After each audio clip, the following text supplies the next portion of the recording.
చెప్పండి సార్, మరి ఎలా ఉండబోతుంది? ఇప్పటికే ఇక్కడ ఎల్బీ స్టేడియం దగ్గర అయితే మనకి వాతావరణం కనిపిస్తుంది. ఒక బూత్ లెవెల్ ఏజెంట్లు అని చెప్పేసి రానున్నటువంటి పార్లమెంట్ ఎన్నికలకు సంబంధించి ఈ యొక్క కార్యక్రమాన్ని నిర్వహించారు.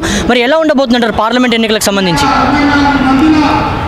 ఈరోజు ఏఐసిసి అధ్యక్షుడు మల్లికార్జున గారి పిలుపు మేరకు మరియు రేవంత్ రెడ్డి గారు వీళ్ళ పిలుపు మేరకు మేము ఈరోజు హైదరాబాద్లోని ఎల్బీ నగర్ స్టేడియంలో ఇటు కార్యక్రమానికి భారీ ఎత్తున బూత్ లెవెల్ అధికారులు, సర్పంచులు, ఎంపీటీసీలు, ప్రజాప్రతినిధులు అందరూ హాజరై ఈరోజు ఇటు కార్యక్రమంలో వారి ఆదేశాల మేరకు ప్రతి నియోజకవర్గాన్ని అంటే ఎంపీ పార్లమెంటు నియోజకవర్గాలైన తెలంగాణలోని 17 నియోజకవర్గాలని ఒక్క సీటు కూడా తగ్గకుండా 17 గెలిపించుకొని భారతదేశంలో భావి భారత ప్రధాని రాహుల్ గాంధీని గెలిపించుకొని ఆయనను అధికారంలోకి తీసుకొస్తామని ముక్తఖండంగా మేమంతా బూత్ లెవెల్ అధికారులు అందరం కలిసి మేము ఈరోజు తెలియజేసుకుంటున్నాము.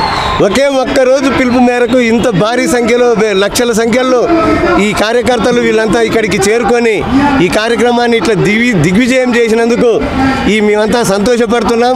రానున్న రోజులు ఇందిరమ్మ పాలన, ఇందిరమ్మ గారి పేరు మీద ఇచ్చినటువంటి 6 గ్యారంటీలైన అమలుని ఇప్పటి వరకు 2 కార్యక్రమాలను ముగించుకున్నాం. మిగతా వాటిని కూడా అతి కొద్ది సమయంలోనే మేము చేసుకుంటామని తెలియజేసుకుంటున్నాం.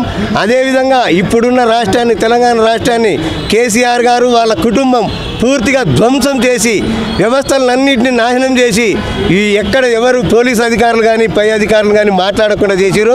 ఇటు కాంగ్రెస్ ప్రభుత్వంలో ప్రతి కార్యకర్త కూడా అందరూ అన్ని పార్టీల వారు ప్రజలంతా ధైర్యంగా ఏ సమస్య ఉన్నా అధికారులకు తెలియజేసుకొని పని చేయించుకుంటారని, ఎలాంటి పక్షపాతాలు లేకుండా కాంగ్రెస్ గవర్నమెంట్ పనిచేస్తుందని మేమందరం తెలియజేసుకుంటున్నాం.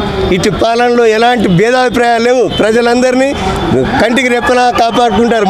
మా యొక్క కోమటిరెడ్డి గారైనా మరియు రేవంత్ రెడ్డి గారైనా ఈ కాంగ్రెస్ పార్టీ దిగ్విజయంగా గెలుస్తాయి. 17 సీట్లకు గాను 17 గెలుస్తాయని ముక్తకంఠంతో చెబుతున్నాం.